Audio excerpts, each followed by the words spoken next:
Time now to check in with this week's foodie film. We sent Chef Brad Carter to Cornwall to forage for some rather unusual ingredients.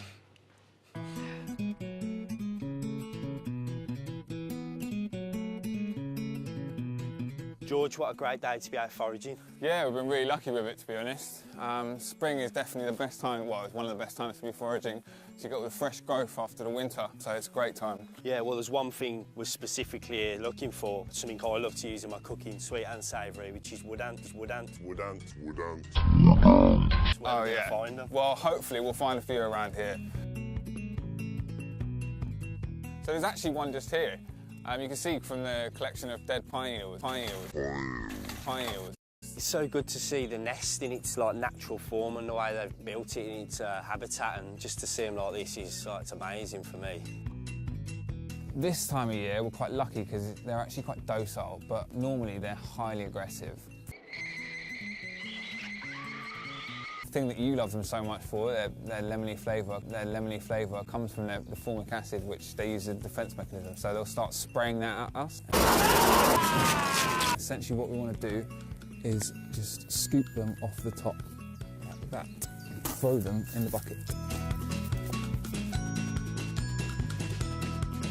So does this feel alien to you? Feels right, because everything you serve in the restaurant, you should know where it comes from, and it's really cool to see. You've got to know what you're doing in terms of treating the whole thing, because the nest will be a lot larger than what you can see. Yeah. So you've got to treat it with a lot of respect and just make sure you're doing it right. Yeah. So this is one of my favourite springtime ingredients, birch sap, which I serve as a drink in the restaurant. How are we going to get it from the tree? Grab a bottle and just tape it to the end. Yeah. And what will happen is the sap will actually drip out into the bottle. So this is the sap, straight from the tree. Oh, it's so good. It's really savoury, really fresh water-like, but savoury, slight coconutty note. It can be used like maple syrup by reducing it down really slowly and turning it into birch syrup, which gives you a caramelly, more sort of savoury version of maple syrup.